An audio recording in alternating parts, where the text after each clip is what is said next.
상품과 소비자로는 존귀해지지 않는다. 상품과 소비자로는 존귀해지지 않는다라는 제목으로 하나님 말씀 증거하도록 하겠습니다.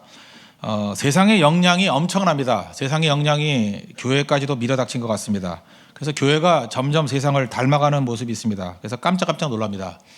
종교가 상품화돼 버리고 또 성도가 소비자같이 돼 버립니다. 어떤 분이 그런 얘기를 했습니다. 목사가 성도가 양으로 보이지 않고 소비자로 보일 때 그때부터가 진짜 문제다. 실제로 그렇게 돼가는 것 같습니다. 교회도 그렇고 목사도 그렇고 상품 제시하듯이 자꾸만 프로그램을 제시합니다. 팔릴 것 같은 거, 성도들이 만족할 것 같은 것들을 자꾸만 제시합니다. 하나님이 초점이 아니고 소비자가 초점입니다. 그러니까 뭐 하나님의 영광 이게 말만 하고 실제로 성도들이 얼마나 좋아할지 상품 마련하는 거예요. 찬양도 두 종류 찬양이 있죠. 이렇게 불러서 우리가 좋은 찬양이 있고 하나님께 영광 돌리는 찬양. 그 뭐 어떤 사람 그걸 뭐 구분하는 사람도 있더라고요. 뭐 그런 것들이 뭐 CCM이다 뭐 이렇게 표현하기도 하는데 약간 비하시키는 것도 있다고 생각합니다. 어쨌든 사람에게 소비자에게 초점을 맞추는 거는 상당히 많이 기울어진 것 같습니다. 프로그램도 그렇고 위치도 그렇고 편리함, 뭐 추구함, 좋아함. 하나님이 좋아하는 거 추구하는 게 아니고 그 사람들이 좋아하는 소비자가 좋아하는 거 추구합니다. 그래서 교회는 열심히 소비자들에게 만족을 주려고 그러고 또 소비자들은 교회를 향해서 이렇게 인기를 줍니다. 목사를 위해서 인기를 줘요. 인기 있는 교회, 인기 있는 목사 이렇게 만들어 버립니다. 전부 다 원리가 시장 원리입니다. 마켓 원리예요. 세상하고 너무너무 닮아가지 않습니까? 뭐든지 똑같은 거 계속 반복하면 식상해집니다. 그러니까 더 자극이 심해야겠죠. 그래서 교회가 예배가 아니라 쇼가 돼가고 있습니다. 마켓 원리예요. 세상하고 똑같다는 것입니다. 인기가요 1년 지나면 뭐 1년이 뭡니까? 몇 달 지나면 시들시들 하듯이 새로운 거 성도들이 그런 교회를 또 싫어하지도 않습니다. 체질에 딱 맞기 때문에 그런 교회를 또 추구하기도 한다는 것입니다. 그래서 인터넷에서 쇼핑하듯이 교회도 쇼핑합니다. 말씀도 쇼핑하고 실제로 다니는 교회 따로 있고 뭐 설교 듣는 교회 따로 있고 그렇습니다. 힘이 하나도 없습니다. 왜냐? 말씀 듣는 것과 헌신하는 것이 일치돼야 힘이 나오는데 힘이 하나도 없어져요. 그건 제가 볼 때 마귀에게 속고 있는 일이라고 생각을 합니다. 옷과 가방 뭐 이런 거 인터넷에서 쇼핑하듯이 우리의 구원과 은혜도 인터넷에서 쇼핑할 수 있다고 생각하는 사람들이 많이 있습니다. 쇼핑에 익숙하기 때문에 그렇습니다. 이런 걸 통해서 절대로 존귀해지지 않습니다. 하나님께서 우리 한 사람 한 사람을 존귀하게 만들었는데 존귀한 성도가 되길 원하시는데 이런 걸 가지고는 절대 존귀해질 수 없다는 것입니다. 상품, 소비자로는 존귀해지지 않습니다. 그래서 잠깐 교회도 그렇고 성도도 그렇고 가벼워지고 허망해지는 것입니다.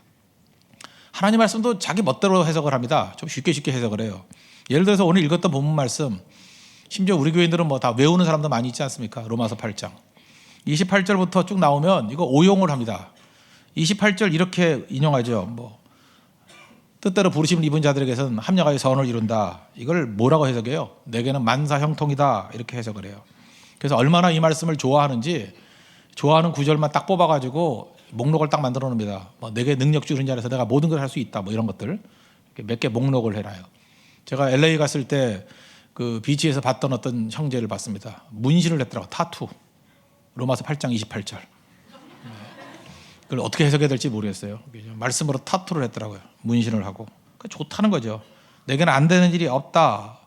이 해석을 다 자기 중심으로 내 위주로 해석을 해요. 내 뜻대로 마옵시고 아버지 뜻대로기를 원합니다. 이게 신앙인데 다 내 뜻대로예요. 내 뜻대로 다 해주는 거예요. 하나님이. 그걸 선이라 그래요. 합력하여 선. 그렇게 이해를 해버린다니까요.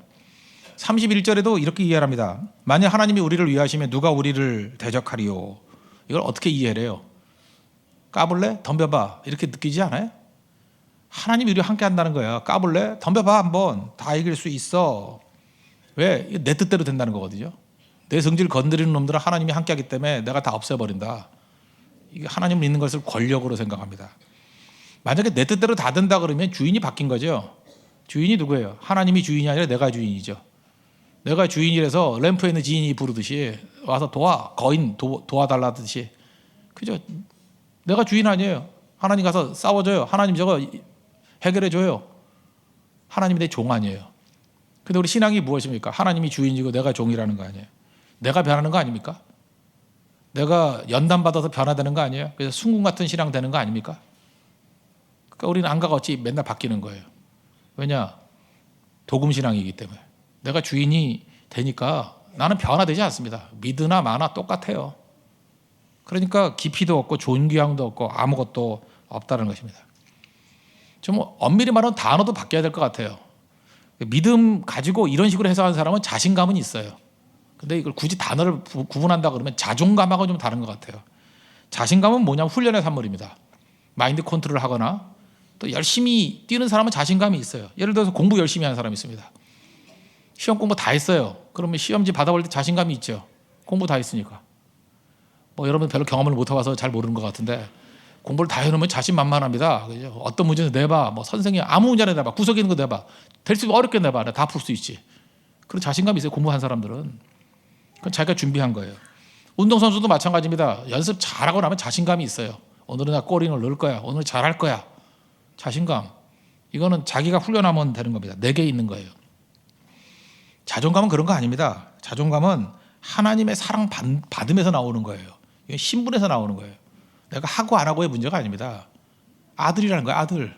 내가 하나님의 자녀라는 거예요. 그게 자존감입니다. 예수 믿는 건 자신감 아닙니다. 자존감에서 살아가는 거예요. 내가 하나님의 자녀로서의 존귀함이에요. 저는 2015년 한 해를 마무리 지면서 마지막 말씀으로 좀 존귀한 사람이 되기를 원하는 것, 존귀한 신앙이 되기를 원하는 것을 우리 목표로 삼았으면 합니다. 어떻게 하면 존귀해지느냐? 오늘 본문을 보니까 두 가지예요. 첫 번째는 환경이 아니라 내면이에요. 내면 중심, 중심 이동인데 내면. 또 하나는 나 중심이 아니라 하나님 중심이에요. 그래야 존귀해집니다. 그러지 않고 내면은 관심도 없고 환경과 조건에만 관심을 갖는다 그러면 우리는 천박한 신앙이 될 수밖에 없고 엄밀히 신앙도 아닙니다. 그건 하나님 중심이 되지 않냐고 나 중심으로 머물러 있다 그러면 신앙 아니에요. 그건 우상이죠. 바른 신앙으로 가야 존귀한 자 될 수 있습니다. 우리 믿음의 갱신이 있는 은혜의 역사가 있기를 바랍니다. 차례도 살피겠는데 첫 번째 존귀한 성도가 되기 위해서는 상황이나 조건이 아니라 내면 중심으로 가야 된다는 것입니다. 오늘 37절을 중심으로 풀겠는데 37절 보십시오. 이 모든 일에 우리를 사랑하시는 이로 말미암아 우리가 넉넉히 이기느니라. 핵심이 누구예요? 우리를 사랑하시는 이 내 내면에 성령이 계신다는 거예요. 이 8장의 핵심이 성령이거든요. 성령이 내주에 계신다는 것입니다. 그러니까 내 안에 생수의 강이 흐르는 게 중요한 것이지 환경이나 조건의 변화가 우리 인생의 관건이 아니라는 것입니다. 어떤 환경과 어떤 조건이 되더라도 내 안에 생수의 강이 흐르면 능히 이길 수 있다는 거예요. 그래서 35절에 보니까 7가지 환경의 어려움들 얘기하잖아요. 환난, 공고, 박해, 기근, 적신, 위험, 칼. 인간이 겪을 수 있는 모든 어려움과 어려움이에요. 이런 모든 것이 있다 할지라도 우리가 넉넉히 이긴대요. 상황과 환경의 문제가 아니라는 거죠. 내 안에 성령께서 계시면 생수의 강이 흐르면 능히 이길 수 있다라는 것입니다. 이게 진짜 신앙이라는 거예요. 그래서 우리 전천후 신앙이에요. 환경에 따라서 이리저리 흔들리는 게 아니라는 것입니다. 이걸 굳이 설명한다 그러면 기쁨과 행복으로 얘기할 수 있어요. 행복이란 단어, 해피니스. 해프닝에서 나온 거 아시죠? 해프닝. 이거 뭐 우연이 되는 거예요. 우연히. 여러 가지 사건. 그때그때 다른 거예요. 행복. 지금 행복하십니까? 뭐 행복하세요 이러는데 그때그때 달라요. 지금 여러분들 아무리 행복하다 할지라도 내가 10초 내로 불행하게 만들 수 있어요. 나가면서 자동차 누가 박아버려요. 그때부터 불행감이 와요. 해프닝이에요. 해프닝. 아무것도 아니라고요. 그죠? 인생을 그런 식으로 추구한다 그러면 들쑥날쑥이에요. 그죠? 기뻤다 슬펐다 기뻤다 슬펐다. 그러니까 인생도 아니라는 것입니다. 세옹지 마라는 말하고 똑같잖아요. 말이 도망을 쳤어요. 그래서 위로했다 그러죠. 뭐 안 됐군요. 그랬더니 뭐 오히려 복이 들지 알아요? 변방 노인이 그랬대잖아요. 세옹. 아시죠? 그랬더니 나가가지고 준마 아주 좋은 말 끌고 왔대요. 아주 예쁜 앞말이었는가 보죠. 멋진 남자 끌고 왔어요. 이렇게.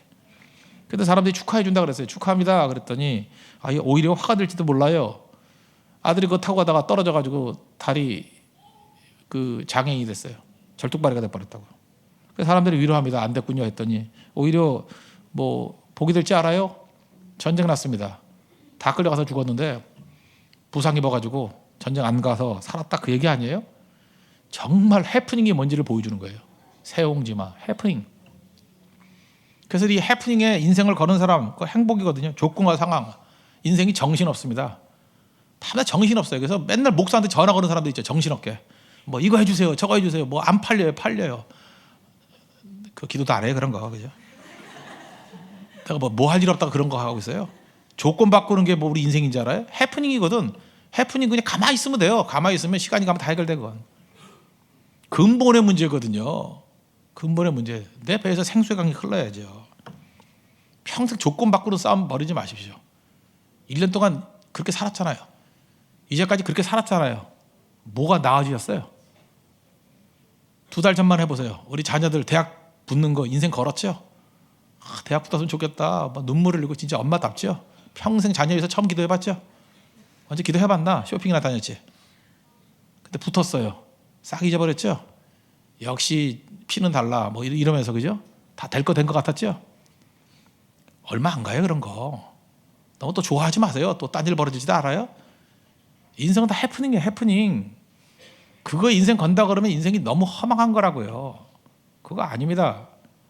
내면이에요. 내면. 내 안에 성령이 내주하시고 성령의 강이 흘러야 된다는 것입니다. 그래야 준 거죠. 기쁨은 달라요. 차원이. 기쁨은 내 속에서 역사하는 거예요. 좀 전에 찬양했지 않습니까? 어렸을 때 맨날 불렀던 찬양이에요. 제가 영어 처음 이거 부르면서 영어 배웠어요. 초등학교 6학년 때인가. 이때 뭐 가스펠송이가 처음 들어와서 I have the joy, joy, joy, joy down in my heart. 딴 것보다도 이게 와닿더라고요. down in my heart. 내 마음속에 기쁨이 임한다고. 저는 기쁨이 임하는 자리를 알았어요. down in my heart. 마음의 마음, 내면이에요. 내면에 하나님의 성령께서 임재하시는 거지 그 자리 말고 딴 데는 절대로 아니라는 것입니다. 다니엘서 1장 8절을 보면은 다니엘이 뜻을 정하여 그 우상에게 바쳐지는 왕에게 그 왕이 먹는 음식 먹지 않는다 그런 얘기가 나오죠. 우리는 많은 순간에 이런 생각을 해요. 뭐 이렇게 목표 지향적으로 뭘 얻어야만 승리한다고. 근데 다니엘의 꿈은 어떤 꿈이냐면 꿈을 내려놓는 꿈이에요. 포로로 끌려갔습니다. 그런데 거기서 특혜를 받았어요. 어떤 특혜였죠? 인재 양성 프로그램에 선발됐어요. 똑똑해가지고. 그래서 거기서 잘 양육받으면 출세의 길을 걸어가요. 조건과 상황이 좋아질 상황이에요. 우리 젊은이들 너무나 좋아하는 게 뭐예요? 나 이런 단어 좋아하죠. 은사, 재능, 부르심, 이런 뭐 가슴이 뛴다 그러고. 은사, 재능, 부르심에 정확하게 맞아떨어지는 자리에 하나님께서 그를 놔뒀어요. 축복이죠. 만약에 조건과 상황이 바뀌는 거라 그러면 이 자리보다 좋은 게 있어요. 근데 다니엘은 이상한 결정 내리래요. 안 먹겠대요. 나 안 한대요 그거. 나는 내면을 다루겠대요. 내면의 순결을 지키겠대요. 내면의 정결함을 지키겠대요. 나 조건 좋은 걸로 내 인생 안 걸겠다는 거예요. 그게 다니엘이에요. 근데 우리는 많은 순간에 이 다니엘적인 조건이 된다 그러면 하나님의 축복이라 그러겠죠. 하나님도 눈 감아 주실 거야. 뭐 그죠? 감사하면서 먹으면 뭐 버릴 게 어디 있어? 그러면서 다 먹고 그죠? 이거 웬 고기야? 이러고 먹을 거라고요. 근데 다니엘은 하나님이 주신 꿈 아니면 꿈꾸지 않겠다라고 했어요. 우리 요즘에 너무 융통성이 많은 것 같은데요.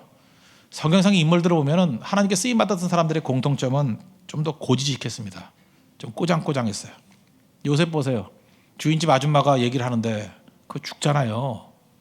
내가 하나님 앞에 어떻게 죄를 범합니까? 좀 꼬장꼬장하죠. 다윗도 마찬가지 아닙니까? 원수 사울 죽일 수 있는 찬스가 왔어요. 안 죽이잖아요. 그죠? 하나님 여호와의 기름 부으신 자를 내가 손 안 댄다고. 이 정도면 굉장히 고지식한 거 아닙니까? 꼬장꼬장하죠. 그죠? 이런 모습 하나님께서 그걸 귀중하게 여기셨다고요. 다니엘도 마찬가지겠죠. 그를 비우겠다. 지금 여러분들 예수 믿는 것들이 너무 이를 악물고 믿어요. 뭘 잠깐 얻으려고 그러고 뭐 거짓대를 갖고 그래요. 성공보다 순결입니다. 내려놓는 것도 필요해요. 뭐 다 이겨야 되나요? 여러분 이렇게 생각하면 돼요. 지금 너무 억지로 유지하는 거 있죠. 억지로 자리를 유지하고 하는 것들은 내 자리 아니에요. 그냥 대충 하세요. 대충 해도 버틸 수 있는 게 내 자리예요. 알아요? 억지로 해가지고 뭐 그 솔로 파트장 맡고 있으면 그거 자기 자리 아니에요. 대충 불러도 하는 사람이 해야 돼 그런 거. 아직 성가대 아닙니다. 아무 의미도 없어요. 몰라요 나 성가대. 괜히 오해하지 마시고. 뭐 이렇게 억지로 하는 게 아니고 그냥 이렇게 자연스럽게 할 수 있는데도 감당할 수 있는 게 그게 내 자리예요. 내 자리. 근데 우린 지금 억지로 뭐 이렇게 잡으려고 그러는 거예요. 그러니까 긴장하고 집착하고 벌벌 떨고 그래서 IM이 되지 못해요. 우리 성도도 그렇게 사는 거 아닙니다. 하나님께서 하나님의 때가 되시면요. 그냥 가만히 있어도 하나님께서 이루게 만들어 주셔요. 그 타이밍이 있다고. 문제는 뭐예요? 잠깐 내가 내 조건을 바꾸려고 그러지 말고 맡기는 거예요. 그리고 내면에 하나님의 성령께서 임하게 만드시는 그 작업을 해야 된다는 것입니다. 다니엘 자기가 얻으려고 그러지 않았어요. 다 내려놓잖아요. 꿈을 내려놓는 꿈. 그리고 열흘 동안 채식하잖아요. 근데 고기 먹었던 애들보다 얼굴이 더 빛나죠. 여러분 잘 먹는다고 빛나는 거 아니에요. 명품 가방 들고 다니다가 빛나는 거 아니에요. 이상해요. 그 쇼핑 가방 들고 다녀도 멋있을 수 있어요. 얼굴에 빛이 난다니까요. 비싼 화장품 뭐 그런 거 바른다고 다 되는 거, 뭐 라니즈 이런 거 바르고 SK2 바른다가 빛나는 거 아니에요. 식물 하나 발라도 빛나요. 저 보세요. 미샤예요. 빛나잖아요. 그거 아무 관계 없어요. 그거. 인생을 달리 살아야 된다는 거예요. 환경과 조건 바꾸는 거, 그 하나님이 필요하면 바꿔주는 거예요. 그리고 조건 나쁘면 어때요? 나쁜 데서 이기면 더 멋진 거죠. 조건과 상황이 뭐 우리에게 모르게 중요한 거예요? 사명이 이루는 거죠. 문제는 내면입니다. 내면이 강한 사람이 존귀한 자예요. 그래서 성령님께서 생수의 강이 흐르게 만드는 하나님의 거룩한 종 되기를 축원합니다. 그 다음에 존귀한 성도가 되기 위해선 두 번째 중심 이동이 되는 것은 나 중심에서 하나님 중심으로. 내가 중심이 아니라 하나님 중심이 돼야죠. 다시 30절을 보니까 우리를 사랑하시는 이로 말미암아 우리가 넉넉히 이긴다. 내가 이긴다예요? 아니죠. 하나님이 내 인생의 중심이 되어주시면 넉넉히 이긴다. 중심 이동이죠. 시편 23편 뭐 다 아는 얘기 아닙니까? 1절 여호와는 나의 목자시니 내게 부족함이 없으리로다. 와 대박이네. 그죠? 나를 부족함이 없게 만드시네. 2절 그가 나를 푸른 풀밭에 누이시며 쉴 만한 물가로 인도하시노다. 이제 찾고 있죠. 도대체 푸른 풀밭이 어딜까? 쉴 만한 물가가 어딜까? 어떻게 나에게 축복을 주실까? 막 그거 따지고 있죠. 근데 주님의 이 목적이 뭐예요? 3절 내 영혼을 소생시키시고 영을 내면으로부터 살리시고 자기 이름을 위하여 의의 길로 인도하신대요. 여기서 실망해요. 하나님의 이기주의자. 자기를 위해서 우리를 이렇게 은혜 주신다는 거예요. 자기를 위해서. 여러분 명심하십시오. 하나님께서 원하시는 거 다 두 가지예요. 하나님이 우리를 사랑하신다.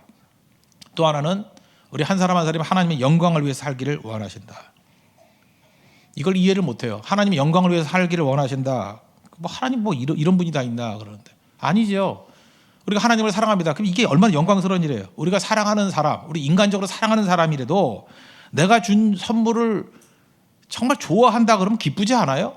내가 사준 옷을 맨날 입고 다니고 내가 사준 목도리를 맨날 하고 다니고 그러면 기쁘지 않아요? 내가 사랑하는 사람이. 그게 영광이죠. 그렇지 않아요? 영광. 내가 해준 음식을 잘 먹는 거 그 영광 아니에요? 그 기쁨 아니에요? 내가 부른 노래 때문에 위로받는 거 그 기쁨 아니에요? 그런데 창조주 하나님께서 나 때문에 기뻐한대요. 창조주 하나님이 나 때문에 영광 받는데요. 이게 작은 일이에요? 창조주 하나님 기뻐하는 건 우리래, 우리. 나래, 나. 내가 하나님께 이렇게 헌신하면 나로 인해서 기쁘시고 영광 받으신대요. 이게 어떻게 작은 일이에요? 어마어마한 일이죠. 이 가치를 모르는 거야, 이 가치를. 그러니까 아무것도 아닌지 알죠. 백보양보해서 세상에서 여러분들이 원하는 거, 뭐 도깨비 방망이라도 좋으니까 원하는 거 다 가지면 여러분 존귀해질 것 같아요? 원하는 거 다 가지면. 대표적인 게 두 종류예요. 하나는 재벌, 돈 많은 사람, 하나는 권력 많은 사람, 김정은이. 한번 생각해 봐요. 김정은이 존귀해 보이던가요? 존귀해 보여요? 말 안 들으면 뭐 고사포로 쏴 죽이고 그 존귀해 보여요? 약간 좀 맛이 갔다라는 느낌이 안 들어요? 여러분이 마음대로 할 수 있는 권력이 생기면 그렇게 돼요. 내가 할 수 있는 모든 걸 내 마음대로 하면 그렇게 된다고. 돈이 많으면 어떤 일이 벌어지는지 알아요? 시계가 있죠. 시계에다가 난 제일 웃기는 시계가 뭐냐 하면 여기에 다이아몬드를 400개 박은 시계. 그게 예뻐요? 막 이랬더니 막 다이아몬드가 번쩍번쩍. 그럼 예뻐요? 그러면서 시계가 20억짜리래. 멋져요? 그거 언제 팔 잘릴지 몰라요 그거. 그걸 보면서 우리 느끼는 게 뭐죠? 슬프지요. 얼마나 속이 허하면 저러고 다닐까. 여러분 속이 허한 사람일수록 겉에 신경을 써요. 너무 잘 입고 온 사람이 있을까 봐 걱정이 돼서 그런데 진짜 그래요. 속이 꽉 찬 사람은요 신경 안 써요. 그냥 스파오에서 2만 원짜리 입고 다녀도 아무렇지도 않아요. 속이 허연 사람은 그거 입고 교회를 못 와요. 못 나와요 집에. 입을 게 없다 그러고. 속이 허해서 그래요. 우리가 하나님 앞에서 어떤 존재인데요? 이러고 살아요? 우리 인간은요 얼마나 위대한 존재인지 하나님의 것으로 채우기 이전엔 절대로 만족할 수 없다라는 것입니다. 절대 만족 못해요. 그래서 여러분들이 만족할 수 있는 유일한 길은 하나님 외에는 없어요. 그 다 겪었던 게 전도서에 나오잖아요. 솔로몬 뭐 권력도 있었고 돈도 있었고 다 해봤는데 그 채워지든가요? 아니죠. 하나님이 중심이 되면 어떤 일이 벌어지느냐? 그 다음부터는요 애쓰는 사람이 아니에요. 지금 많은 순간에 우리는 뭐 이렇게 비전, 그러니까 비전을 애써서 얻는 건지 알아요. 그래서 애써서 보려고 애쓰는 사람이 되려고 그래.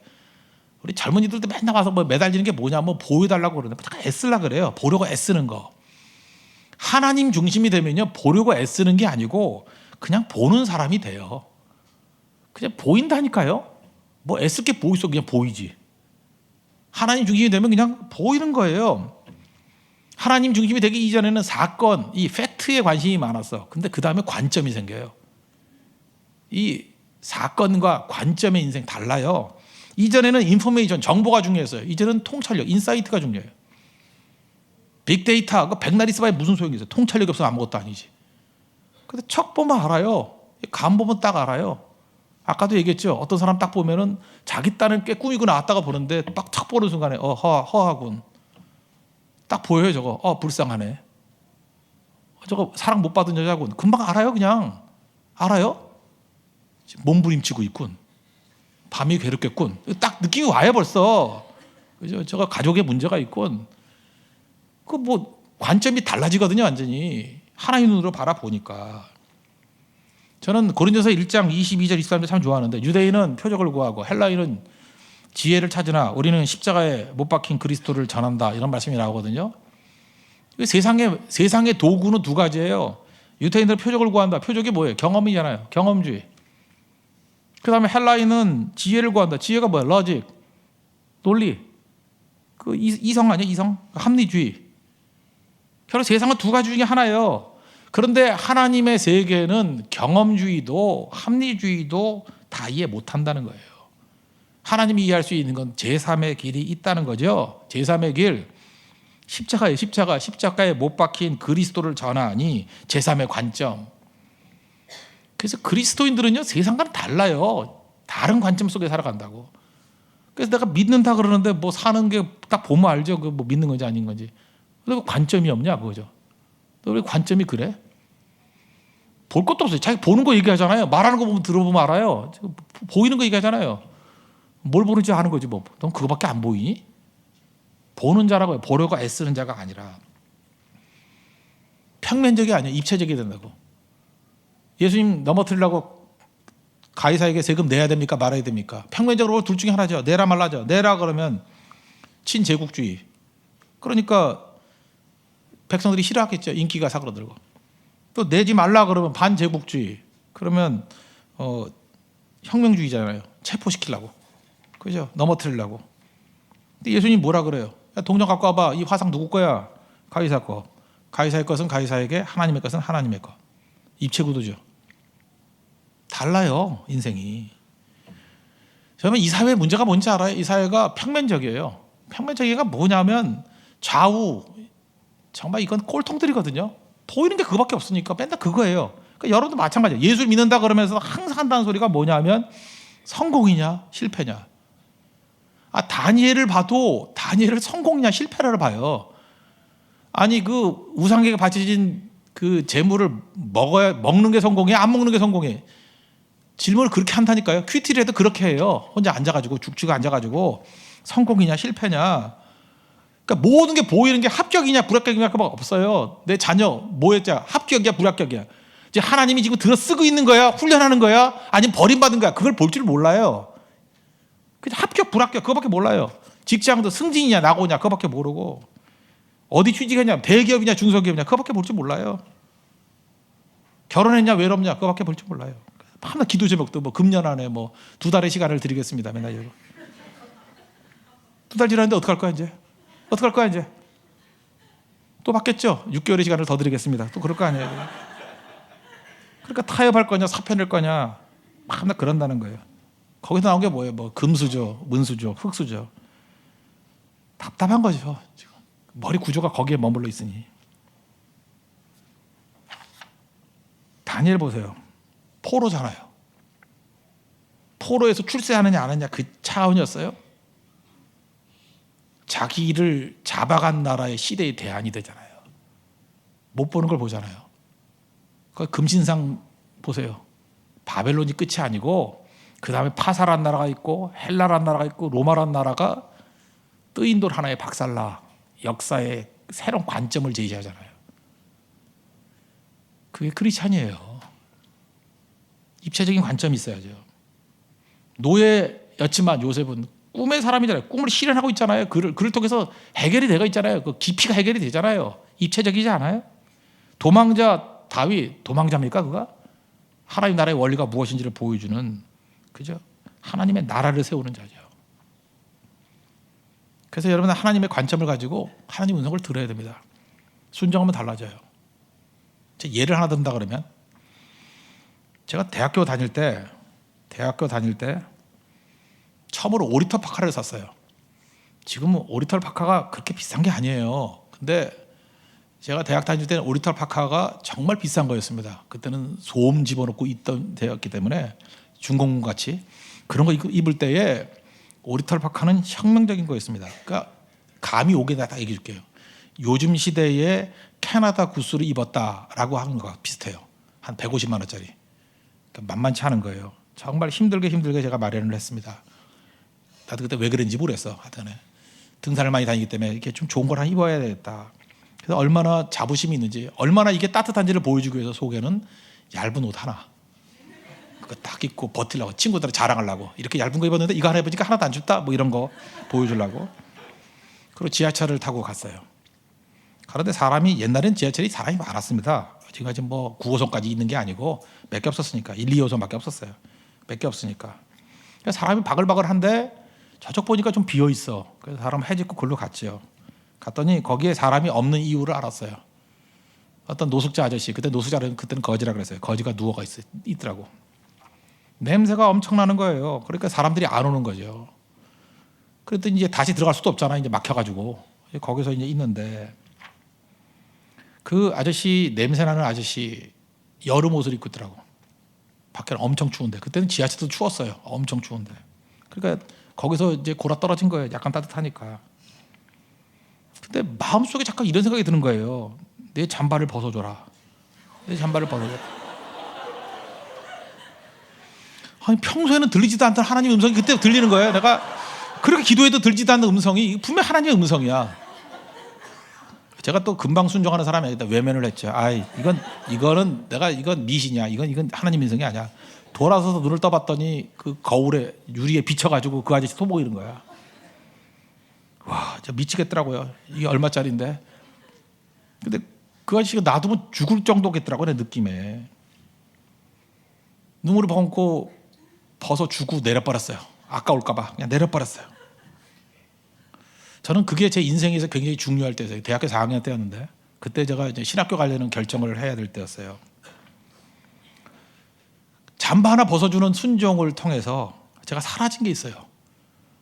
제가 굳이 말한다 그러면 여러분들이 뭐 인정 안 해도 할 수 없지만 제 인생에 욕심이 사라졌어요. 나 그 전에 욕심이 있었거든요. 근데 그 이후에 정말 욕심이 없어요. 뭘 더 갖고 싶은 게 없어졌어요. 지금까지도 뭐 별로 욕심이 없어요. 욕심이. 그 한 번의 사건을 통해서 나한테 굉장히 중요한 사건이, 욕심이 사라지고, 또 하나 집착이 사라졌어요. 또 하나, 그때 신학교 가려고 그랬던 때였거든요. 그때 뭐 증권회사 다니고 막 이래야 될 때인데 뭐 두렵잖아요. 두려움이 사라졌어요.